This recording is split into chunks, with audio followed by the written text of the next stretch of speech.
Yarek, Aisha, Behrad, 2 episodes every week. Maincast, Product Innovation and UX Design Podcast. Hi everyone, it's Leancast, another episode, and I am here with Wolfgang Bremer, a design veteran. He's been director of design at SAP. He is now director of design and head of design.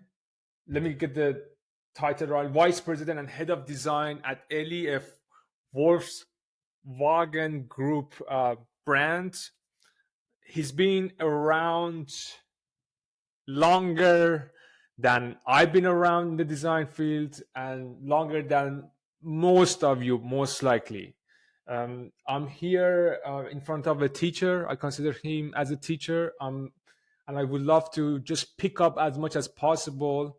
And hopefully I can be a good host for him. He has a long career in the design field. Cool thing about his background is like he has a leg in product too. So he's not only a designer, he knows a lot about product. So I would love to spend 60 minutes with him, tap into his experience, and let's just gain some wisdom. Wolfgang, thanks a lot for coming on the podcast. I know you are so busy. And so I really appreciate that you took this time to talk to me. How are you doing today? I'm good. Thank you, Behrad, for having me on the show. It's really great to be here. You made me sound really old, I must say.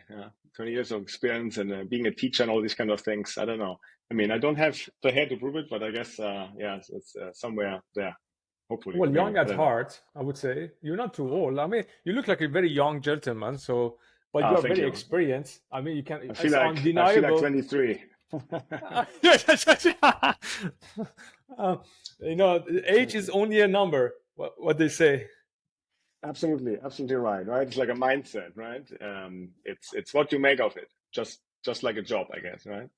And but yeah, thanks again for having me on the show. It's really great. As you said, I'm really busy because mainly I'm a dad of two girls to be precise. So there's a lot of things always going on, and on the side, I'm also working, and there's always like these kind of things coming together, and then trying to see how to best make use of the time we have.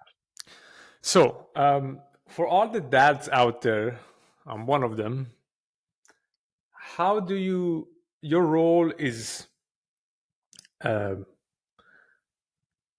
assume there is a lot of responsibility on your plate, being a dad of two also. So how do you manage these two? Is there any hope for all the dads out there that they want to sort of like be ambitious about their career and they want to level up? Yeah, I think so. But what you definitely need is a really, really good partner in crime. And I think I have the best one. So my wife, I give all the credit to her, right? She's taking up so much more than I do. Yeah. So definitely everything, all the good things come from her. All the bad influence come from my side, I'm sure. And I'm always getting scolded. Don't give the kids so much sweets and all these kind of things, right? But I think like if I take a step back, I think it comes down to good communication and as good as possible planning, just like at work, I guess, So we try to get along with people. We try to set expectations. We try to be available when we need to be available or when we can be available. We try to plan ahead.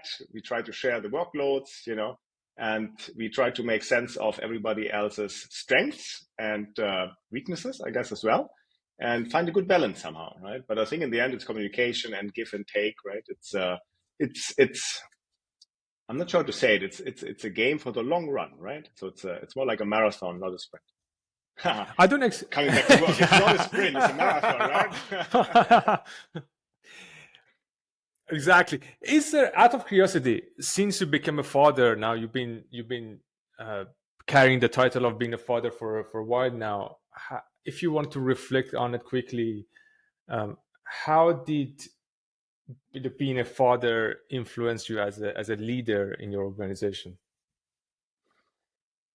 Quite a bit, I would say, actually. I think it makes me even more aware of how I communicate with people, how much time I take to spend with people, how I explain things to people, especially reasonings, not just like, oh, we're going to do this, but like, we're doing this because of that. And it makes it much easier for people to understand. And, because everybody has a different point of view on things, and not even hierarchy wise, but wherever you are in your job or as part of your organization, all these kind of things, everybody sees things from at least a slightly different angle. And I think it's important to give background to topics, to decisions which are being made, so people can understand and can buy into it. Because in the end, people have a choice: do I buy into this kind of thing, or not?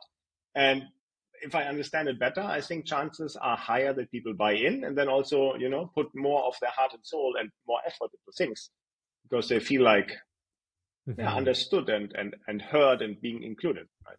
And I think as a dad, this more and more comes naturally, that you want to explain to the kids how the world works, right? And what's working well and what not, how to behave, how not, and again, like the reasons behind all these kind of things.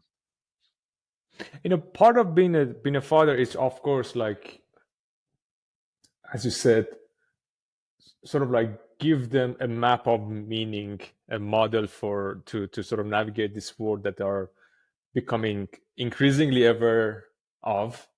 But at the same time, we need as father to sort of like let them experience and trust them that they could take care of them, so to a certain degree. So it's always a balance between being like trusting and give them freedom, and also at the same time making sure they have a structure and guidelines in place, right? So how do you balance the trust and control and guidance in your teams? In my teams, yeah, that's a good question. I mean, I grew up with this kind of mentality that you gain trust over time, right? Because, well, if I switch back to the parent role, you see how your child is behaving, and then if they're behaving well, you probably give them a longer leash, so to say, right? And allow them to do more things and see how it works out. And then if it works out well, give them more, I guess, right? But I'm not sure if that's actually the best approach. I would almost say give people all the trust. It's like trust to begin with, and don't have them build the trust like step by step by step by step. But like, no, you're the team. We are working together. I'm part of the team. I trust you. I trust that you know what to do. I trust that you are able of doing these things. I trust in you. Right. And I'm always here to help and support and give background, and I like saying like I'm here to open doors where doors need to be opened, to enable people. And I'm also there to close doors, like to protect people. Don't disturb this person. They're like really busy with something really important at the moment. So close the door on somebody else's face, like come back later kind of thing. And I think this kind of, that it's understood that people are being trusted, I think that is very enabling, because that puts yourself into a place where you really want to be, right? Because a job is what you make out of it, right? Like people have titles and positions and like a rough job description, blah, blah, blah. Like every single one of us usually has this to more or less of a degree. But then the important parts also happen between the lines, right? Like what's written there as part of the job description. There's so many things you can make out of your position, out of your role, who you talk to, how much time you spend on what or with whom, right? And what direction to go. So if you feel trusted, I think that enables you much more to make decisions on your own, to reach out to people on your own, to not always feeling the need to check in with your manager. Oh, should I do A or B? Like, well, you tell me, what do you think you should be doing, A or B? It's like, well, if you ask me, I would do A. Perfect, do A, So it's not that somebody always has to tell people what to do. It should be rather that people are being enabled, but to really be their best selves so they can do their best work. So I love this. It's so radical to me, but it's so common sense at the same time. The fact that it's radical to me in 2023, and the fact that I would like to generalize, probably I'm right on this, that it's not the norm in many organizations. There is a lot of bumper stickers in the way of how people work together or like individually define their roles, right? One of the struggles that I have, and I want to be really practical and hands-on with you and get your points across, is like I run an innovation studio. We've got like, you know, multi-billion enterprises as our clients, right? I want to give a full control, or I want to place all the trust on my team that they can deliver. But certain emails, certain decisions, I'm nervous that they make the decision without running it with me, or I want to go a bit further and really micromanage the situation. What's your advice for me? Good question. I mean, as designers love to say, it depends, right? But I think overall, just because we trust people and we give them all the space they need, does not mean they run off independently, do whatever they want, right? I mean, it starts with setting expectations, right? It's like, hey, you're in this role now, you're working with this client or on this project or product or feature or whatever level, right? And then I think it needs to be very, very important. And coming back to communication, right? Communicating like what is the expectation from your point of view or from the business's point of view. It's like, hey, we are working with this client now. They're really important for us because of X, you know, and we really need to deliver Y because of Z kind of thing, right? And then really tell a story of like, what is important in this moment? What is the timeline and what expectation do you have of them? You know, probably like a vision in the sense of, hey, we really need to work on this product for them or this project for them. It's really important for them because this is their background. And I expect from you to be able to give me a timeline to deliver these kind of things and start with the ideation. Tell me when you can give me like a high level concept kind of thing. Then please play it back, you know, like show it to me or sell it to me kind of thing, you know, and have a discussion about it. And like have these kind of check-ins, or maybe, I don't know, we sometimes refer to them as quality gates, right? Before you ship a feature, let's say, you really don't just hack something together and ship and like, well, I hope it works, but more like, okay, what is this feature supposed to be? How is it supposed to be used by the users? What do we know about the people? Can we do some research to understand how we should actually design it so people can properly use it? And then we design it, we test it, like we prototype it, we test it, we come back with some findings, we amend it, we create it, we ship it in that sense, right? And then when it's there, we still see, does it actually work? You know, what's the feedback? And I think this is just like what you're saying is basically the same thing or the same events, just on a way bigger scale, right? It's like, hey, we have this client, they have a need. We need to ideate, we have to create something, we have to test if you're going in the right direction, blah, blah, blah, all the following steps, right? And yeah, I think it's important to have certain like set expectations and have certain check-ins. It seems like in your practice, you are placing a lot of importance on human-to-human communication. Yeah. And I really admire that. And I would love for you to unpack why this is so important, especially in the field of design. I think we humans overall are actually terrible at communicating. I mean, number one, there's all the different languages we speak, right? And then, I mean, I'm not a native English speaker, right? So if I speak to somebody who's a native English speaker, I need to make sure that I use the right terms. Right? And that's probably the case for anybody else speaking any non-native language, right? So we have to agree on a language first. And then we have all these wonderful fancy terms in all these languages, right? When you talk about work like, oh, a squad and shared backlogs and what have you kind of thing, right? And then the thing is like, okay, what is a squad for you? Is it the same as it means to me? Let's find out, right? Like, what does it even mean? And I mean, it sounds like really basic and baby steps, but if we don't like really speak the same language using these kind of terms, how can we communicate and set expectations and expect the other person to understand what I'm even talking about? Right? Man, I don't even know what a squad means. I don't even know what a squad means. Behrad, tell me, what's a squad? Right? And like these kind of things. And there can be different definitions, and that's totally fine, right? It Mm. doesn't necessarily have to be like, oh, now we need an industry standard for what a squad means. No, we just need to know with the people we work with, let's say within a company or within a business unit of a company, for example, or whatever, right?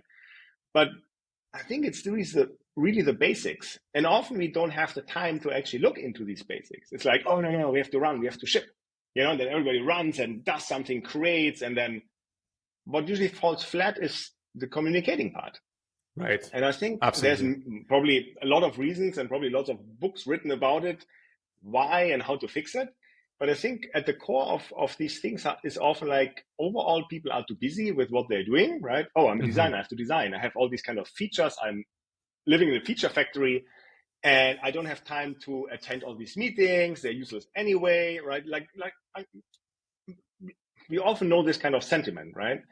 And Right. then it becomes something like an overhead. Oh, I have to attend a meeting. I don't really want to. I have to focus on this work. So I don't attend the meeting. But that means if I don't attend the meeting, I don't get information which might be important for me. I'm missing out on this communication, right? And then I try to do it offline. Now I'm going to send a Slack message. I don't know if the person is reading the message. And I have Slack and Teams and emails and what have you, right? So there's a lot of things going on at the same time. And online and offline via different channels, and it just becomes a mess, right? And when something becomes a mess, I think we humans try to stay away from it. Like, oh, this is a mess. I don't want to touch this.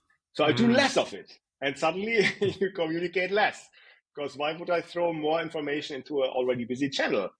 I probably wouldn't, right? But if we take a step back to understand how we actually got there, we usually find out like, hey, maybe it's not clear who should be in what meeting, who is the owner of what topic, who we should actually be talking to, and just because, and I mean, things change over time, right? If a company grows, for example, something that worked a year ago might not work now, Back then, maybe there was a Slack channel with like 5 people in it or a group. Now there's like, I don't know, 30 people in it. It might not work anymore, So there needs to be like all this, I want to say, re-evaluating going on from time to time to understand, hey, the things we are doing, and we humans are creatures of habit, right? Is this habit still applicable? Does it still work? And often the answer is no. No. It actually does not work, But we are too busy to realize it or take the time to change things for the better. Love that so much. One thing that we do at Bonanza Design, and I would like to do with my team, is that when we have this ideation workshop, we're talking about the projects, I want it to be less formal or agenda like about the topic rather than an open conversation about design. And often because that's how I usually work. I don't want to like jump into a ideation workshop and really talk about, okay, let's idea it now. So I want to talk around the topic first. It's just something I like to do. Just talk around the topic, talk about what's going down in today politics or technology or AI, and just then slowly like narrowing down on that topic. Yeah, you kind of set a stage, right? You slowly go to the bottom of it or to the core of it, right? I like that term, setting the stage. I think it's important. I wanted to say depending on the topic, but I guess generally it's important, especially when you have multiple people coming together, like different stakeholders, right? And you never know where they came out of, right? Probably they came out of the next best meeting just before, right? So their mind is like, wait, why am I here? What's going on? I even remember years ago, I interviewed at a company, a big retailer based in Seattle, and the person came into the interview and asked me, why am I here? What stage of the interview is this? And my brain's like, are you serious? Man, come on, what the, So, but you have to keep in mind, that person probably came out of, I don't know, maybe a different interview or something else or something out of their personal life, It's like, oh, and now I'm in this meeting. What's going on? But that again just shows we are too busy with all the things going on, like back to back, whatever online meetings, it's like, what am I even doing? Did I do anything productive today? I hope so. I don't know. Right. And I think it's important to set the stage, like come people together and like, okay, thanks for coming. Beforehand, send out an agenda, right? This is the plan. These are the stakeholders you're invited because of that. And then again, setting expectations, like the beginning of the meeting or as part of the agenda, during this meeting, we would like to achieve that, right? And then you already know before accepting or declining or tentatively accepting the meeting, whatever that means, you understand why you should be there. And if you actually think you should be there, or if you think, hey, actually, I should not be here. I think this other person should rather be there, because maybe something changed and the inviting person wasn't aware of it, right? So there's always the possibility to do these kind of things beforehand and not like show up in the meeting, like, what's this about? Oh, I'm the wrong person. Good luck finding the right person, or, like another like meeting time kind of thing wasted. Right. And then when you come to the meeting, you are semi-prepared at least. But probably better more than just semi-prepared. And then you have the time, like the first couple of minutes to set the stage. We are here to talk about this, and then slowly bring people back to the table, I guess. I appreciate it. That's really cool. Setting the stage. So I'm just asking all the problems I'm having on my teams because I was like, okay, I've got Wolfgang for 60 minutes in front of me. Let me just like go through my issues. But I think that's a good way of having a conversation because just like really like, hey, this is the situation. What's your take on this? Our team is growing, and this is me as a design lead. I'm obsessed with having one-on-ones, but as we're growing, one-on-ones become not feasible. So I need to have more calls with certain people that they could manage more of the team. But the thing is that there will be one person between me and our other designer that I used to have one-on-one with. I don't know if you have faced this issue or not. That sort of like have more people between you and the rest of the team, and you don't know what's going down over there. Yeah, all the time, unfortunately.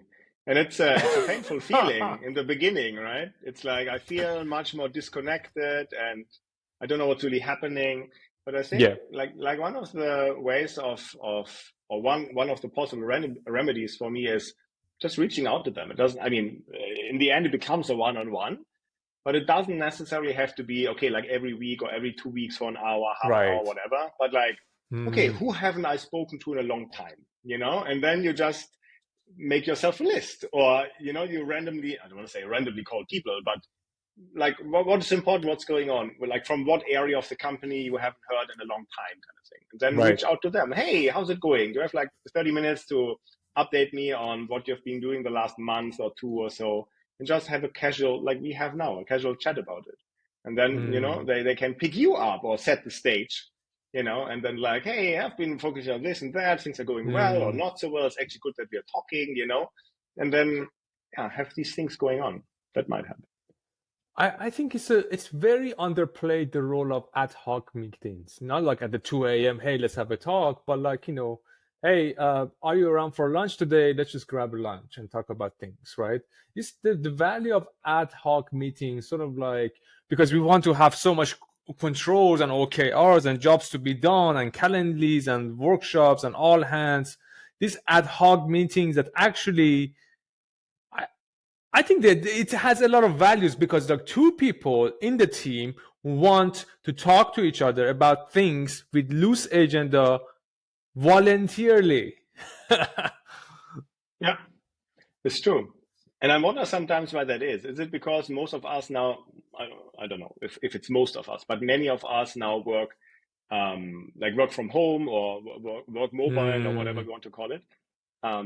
Because I remember when I was 5 days the week in the office, I would have random coffee chats with people, or I would run into people in the hallway or on the way to the coffee machine, the water cooler, like these kind of situations on conversations. And often these are really, maybe powerful is not the right word, but like very insightful at times. You hear about things, you're being like within like 5 seconds update. Oh, have you heard about this already? Have you heard about this person leaving? Or have you heard over there, they're doing a reorg kind of thing, right?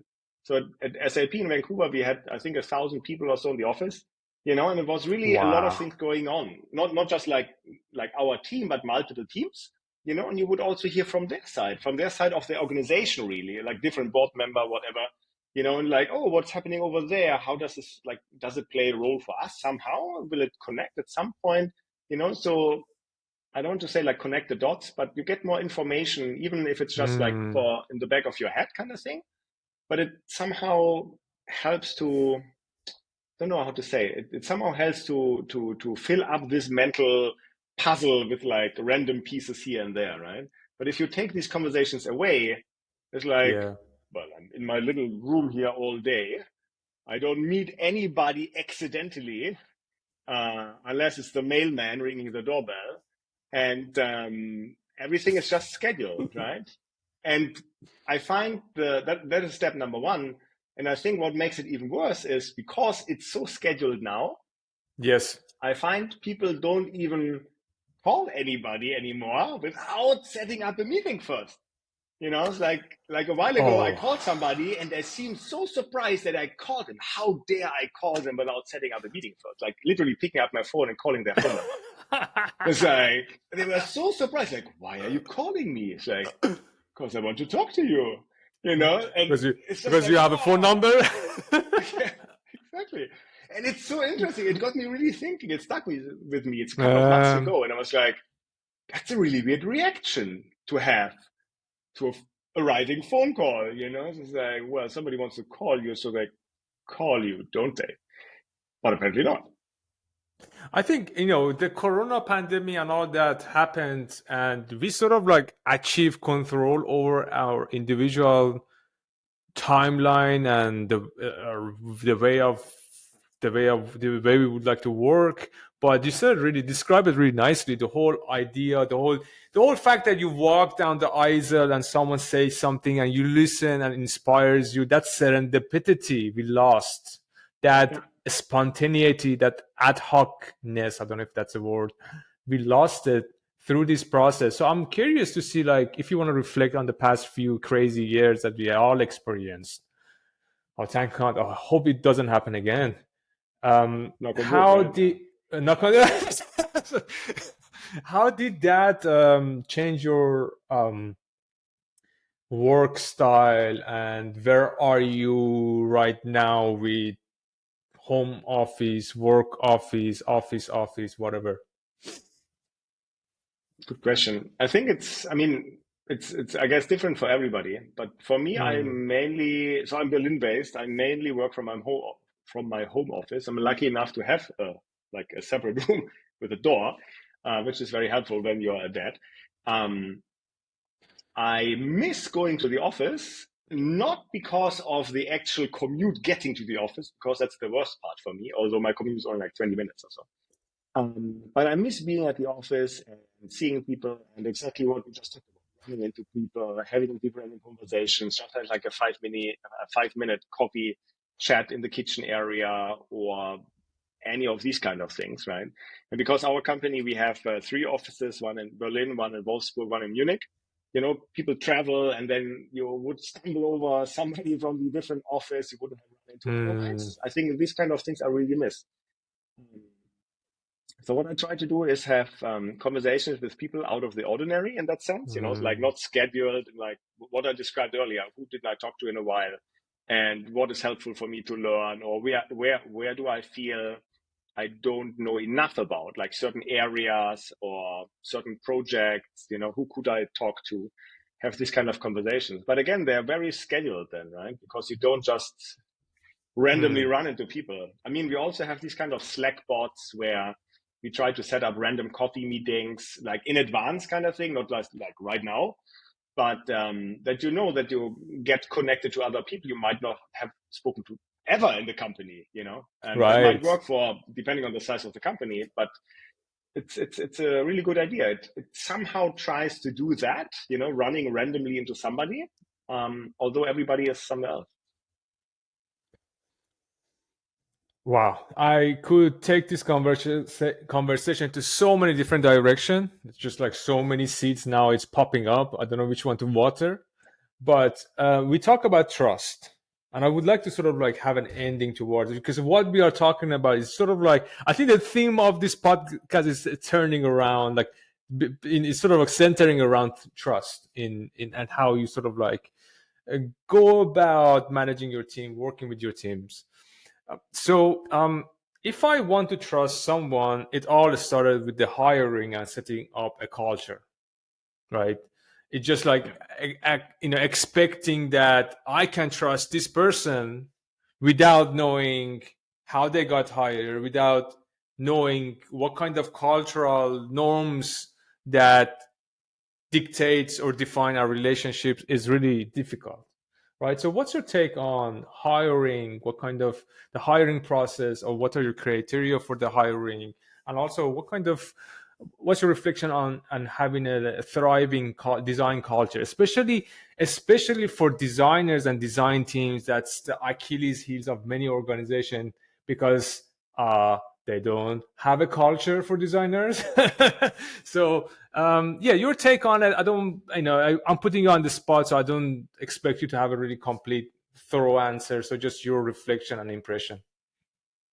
That's a really good question. And I think you're making a really good point that on the one hand, we hire for culture, whatever that's supposed to mean, like, oh, it needs to fit the team culture. It's like, that just means you hire the same person over and over, So That's a good I point. don't know, right? So it's more like hire for diversity in that sense. You want to have different people, genders, ages, what have you, so that you can form different points of views and bring all these backgrounds and experiences together, kind of thing, right? And through that, I guess you create a culture, maybe, I don't know.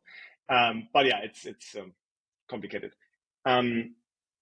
So we highlight this, and at the same time, we are just sitting in our home offices and staring at a Mm, screen all day.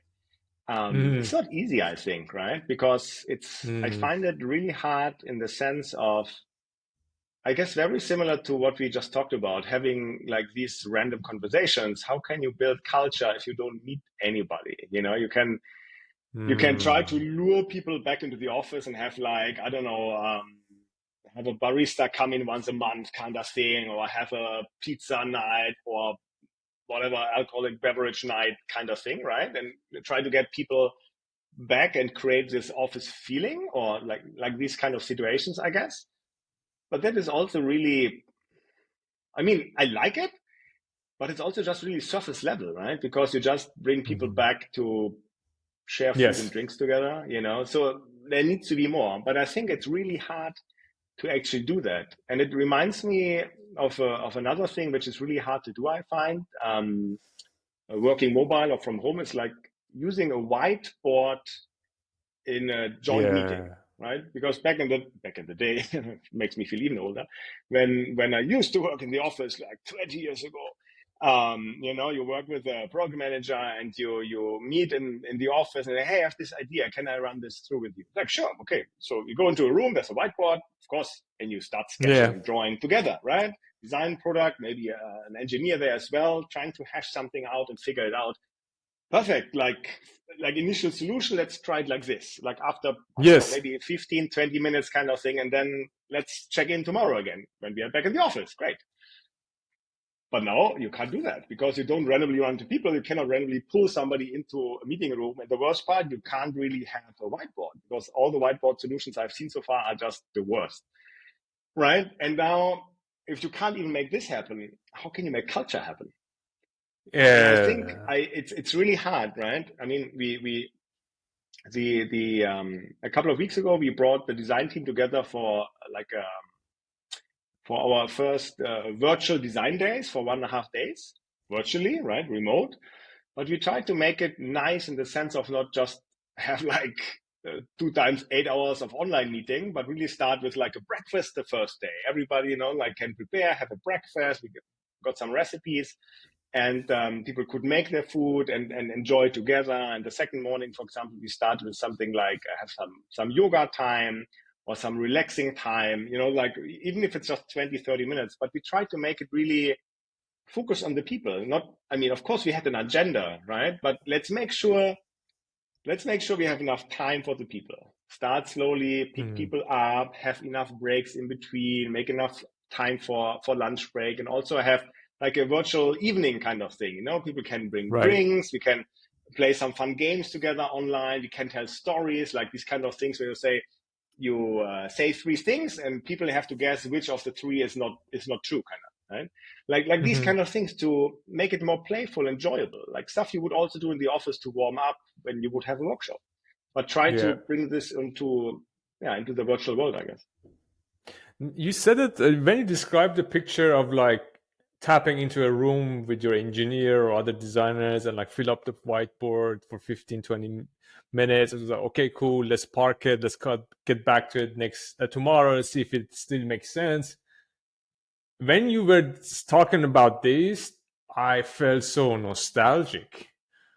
How fun it was. Wasn't it, right? Yeah. Yeah, I think I did some of my best work together with product managers and engineers in these kind of situations, because you're right there. You can try to fix a problem like in the moment, and you can get somebody's take right then. It makes 100%. it feel more tangible, and even if you, as you said, even if you don't find the solution in that moment, everybody goes back to their work and has this in the back of their minds and thinks over it, and like comes up with a different approach or like slightly adjustment. And the next day, let's go back to the whiteboard. Like somebody took a picture. Yeah, Like my time in SAP, yeah. my phone was full of these whiteboard pictures. Yeah. One after the other. Like, it's crazy. And but it really helped, right? Because you had this on your phone, and then on a commute home, you would look like, if I would do this and this, or maybe I have an idea. And then tomorrow you try to tackle it again. And now virtually, it's just more difficult, I think. Yeah. Now you have like Figma Jam or like Miro, Mural, whatever, and you have bunch of screens, like just like you have a massive workspace packed with stuff. You don't know where to go. Internet is lagging. Your MacBook or whatever is slow or is hot or stuff. It's getting tough. So another question. I think I'm trying to make it entertaining for you, right? So reflecting on all the folks that used to work, then you decided to stop working with them for several reasons, not a good fit, What did you learn from those situations that you had to stop with folks and you said like, okay, let's part ways, it's not working? What were if you want to like overall generally reflect on those learnings, and if you could share something with us? Unless you haven't fired anyone. It's very rare, luckily. I think there's a couple of points of views, right? Which I hear from other people and you can read in books and blah blah, right? I think one approach is, well, it doesn't work, right? Replace. And the other more is like, okay, why doesn't it work? What can be done to make it work, right? And I think that is hopefully the more preferable approach. And I think that comes back again to what we discussed in the beginning, communication and expectation settings, right? Because in this moment, if you're not happy with somebody's work, whatever in detail exactly doesn't really matter. I think the first question should be, why were the expectations not met, right? Was there clear communication, what the expectations are, and did you communicate over?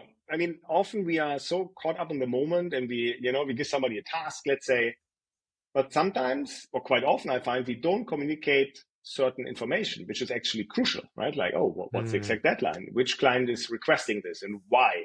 Do we have more information on that? Like how does this fit into the bigger picture? What priority does this have over other things I'm currently working on, right? And for me personally, these questions usually come after I have a conversation. It's like, man, I didn't ask this again. Oh man, what's the like? How does 100%. And then the person's gone, and then like, send another email or Slack message kind of thing. But I think it's important to understand this. I want to say like the setting and the surroundings of why something doesn't seem to work. Right. And often it's not necessarily, oh, that person is a blanket statement, bad designer. But it's like, oh, maybe they're being set up to fail somehow. Maybe they have really stakeholders with whom it's really hard to Right. work with. Or maybe there's a language barrier somewhere. Or maybe the person has, I don't know, like things going on at home we are not even aware of, and take up mental capacity. All these kind of things, right? Like distract people and so forth. It could be like a billion things. So I think it's really important to understand, to have an open conversation with people and say, what's going on? I see something doesn't seem to work well. Let's talk about it. What can we do? Right? And then like blank slate. I want you to succeed. How can we make you succeed? What help do you need? How can I give you the help?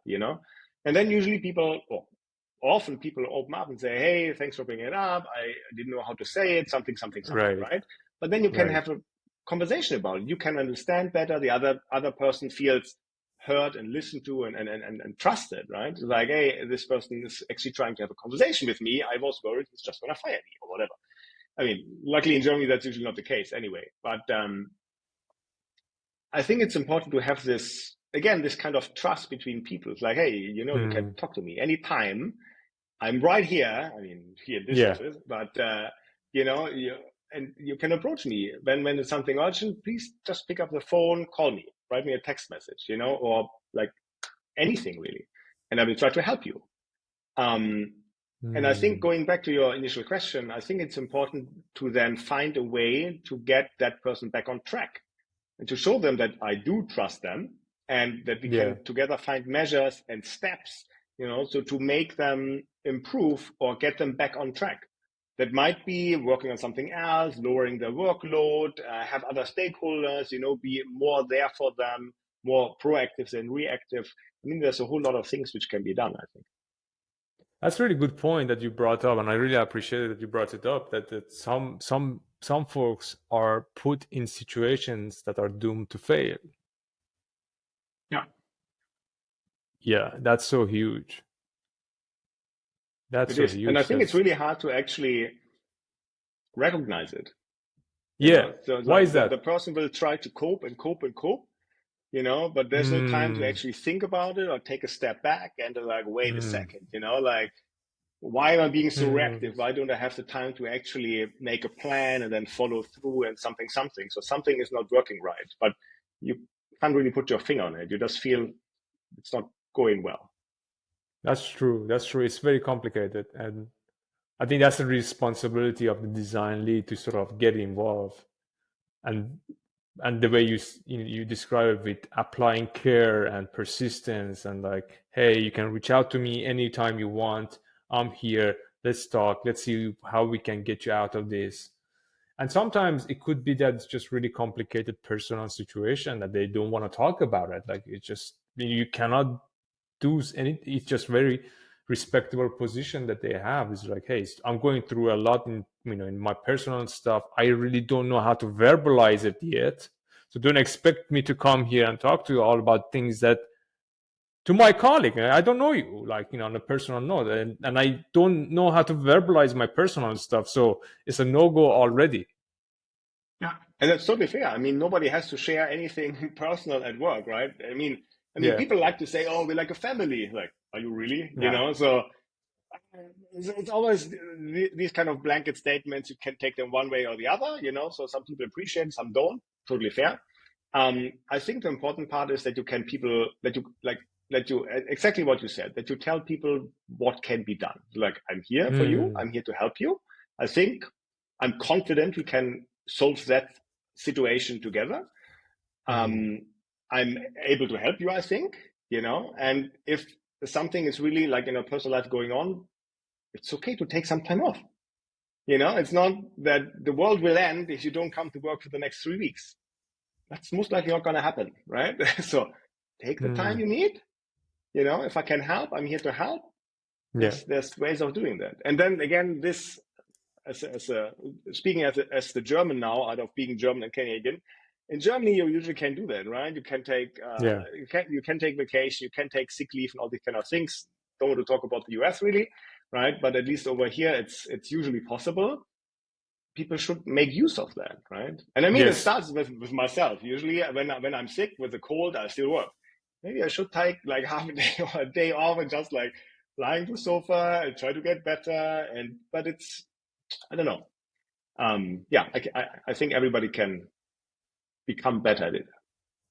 Yeah, it's tough situation, and like it's not expect. It's really difficult to expect people to be acting properly when they are in desperate situations. Yeah, It just absolutely. is like I couldn't really sleep last night, so don't expect me to write you an email and say, hey, why didn't I show up to the work today? So I mean, somewhere between consciousness and unconsciousness. So yeah. So what is this thing called human-centered design? I've been in this game for quite a while. I have to ask it from you because I think, to be honest, I could say something, but we've been talking for 45 minutes. I'm a sort of like a practical. I don't hide if I don't know something properly. What is this thing called human-centered design? And are we like, yes, tell me. That's a good question.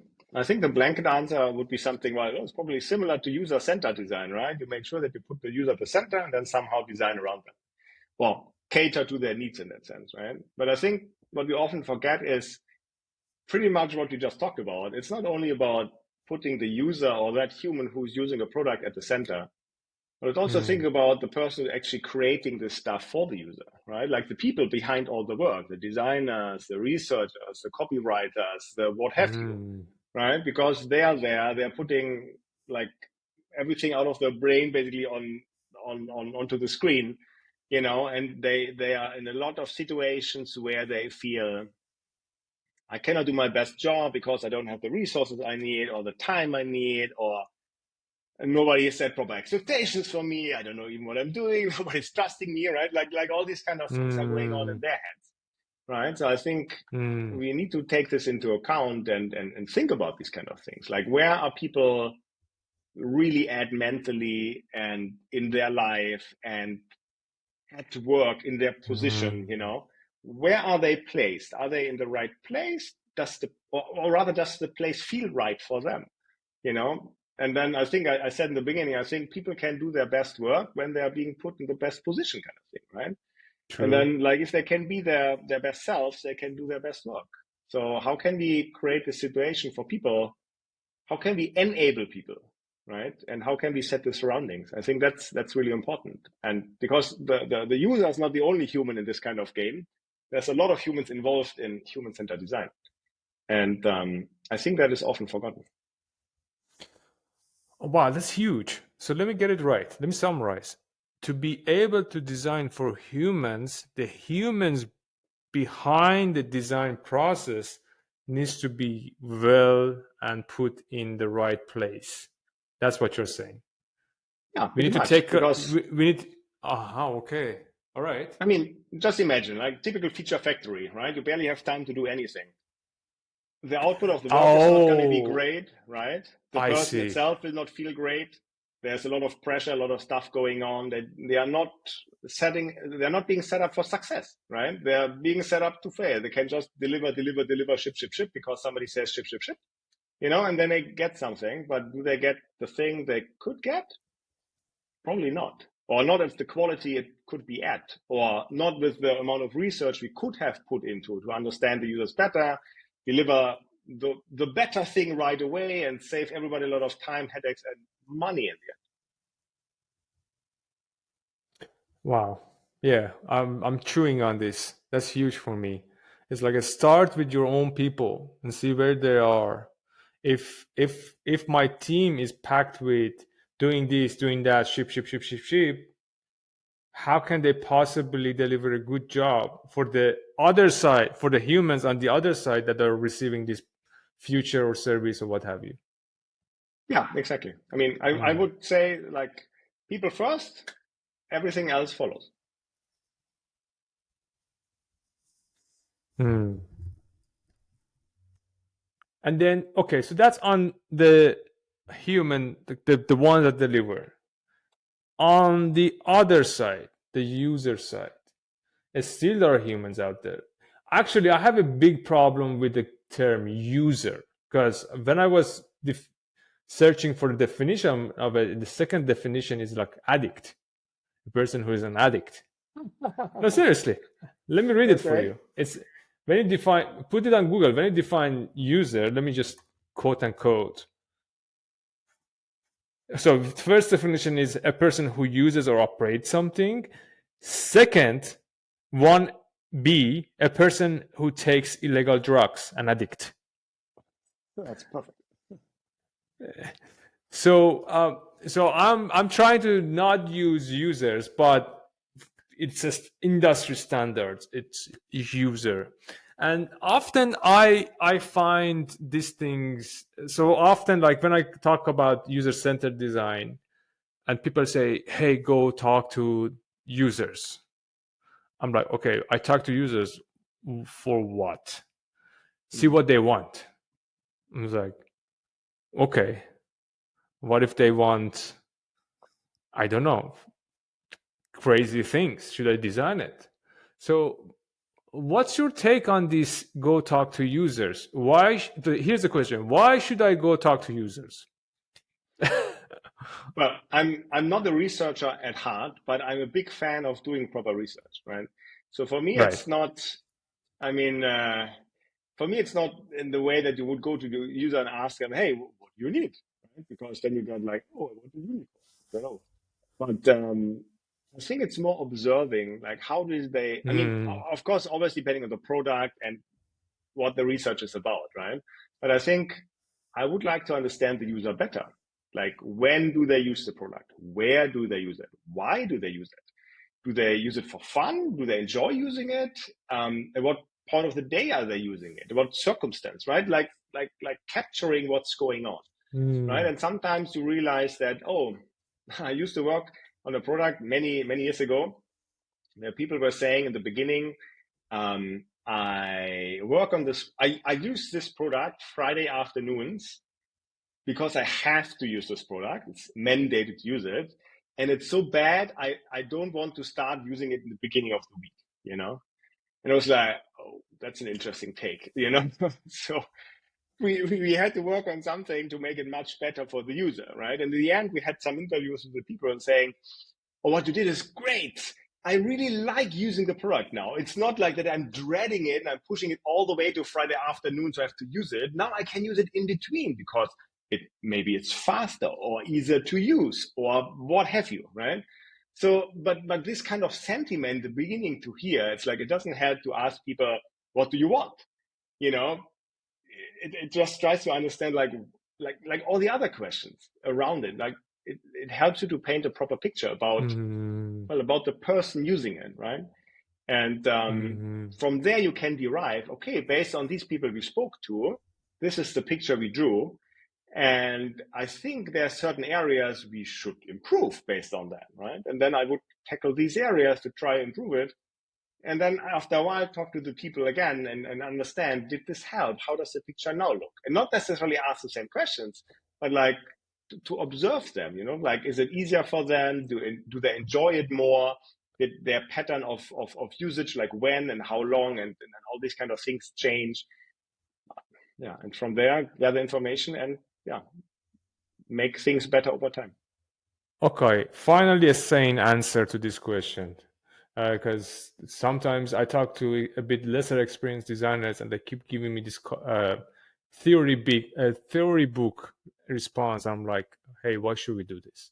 But like what you're trying to say, or like if you summarize it, observe what they are doing, how the design, how your product is affecting their behavior in the way of reaching their goals, and bring that observation to design, because you're the designer here, not the user. Right. Exactly. Oof. Can you believe it? 54 minutes passed. Wow. Amazing. I know. Like in a I heartbeat. know. In a heartbeat, it's done. I appreciate it. I don't want to take your time. I mean, I hope I left a good impression. If you miss, come back. We can record as many. I enjoyed this so much. Was really good. Was a good flow. Good questions. Thank you. My pleasure. Wolfgang, my dear, if you want to, I wanted to talk to you about your background and your journey all the way. We didn't even get there, but you are someone that I have to give you flowers. You've been in this game for such a long time. You've been crafting designs, products. If you want to reflect in your long career, where you started, where you are, how would you reflect? What would you share with us? And you don't have to share anything, but just I would love for you to end this conversation together with that. That's a really good question. Honestly, sometimes I ask myself if I would make all the same decisions again if I had to, or if I would plan somehow like business life, let's say, or professional side of things. And I think it's really hard to do that, actually. I mean, nowadays, probably even harder than 20 years ago or so. But I found for me, like overall, I consider myself very lucky. I feel that I have often been in situations where there was, let's say, an easy way out or an easy way to move forward. And sometimes, or quite often, actually, decisions have been made for me, and in the moment, that can feel very negative, right? Like when you apply for a job, you don't get it. It's like, oh man, I didn't get the job at whatever.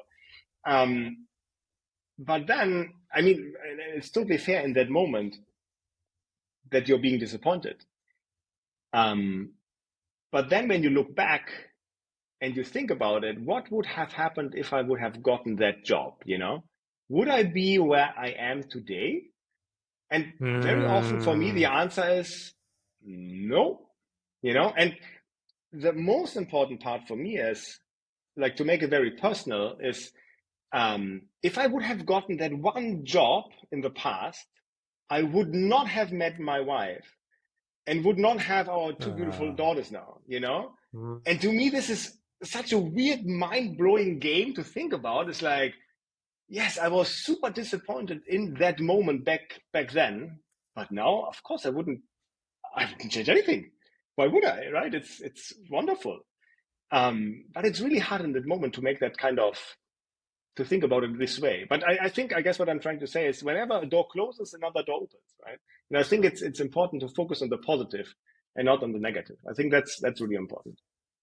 My learning lesson from this beautiful reflection is don't judge your situation too quickly. True. Absolutely. If it's bad right now, it might turn into something really beautiful, as you describe it later on. So hang in there and figure it out. It's been an honor talking to you, Wolfgang. It's been a beautiful conversation. Thanks a lot, and I appreciate it. Thank you so much, Behrad, for having me. It was a pleasure. Pleasure.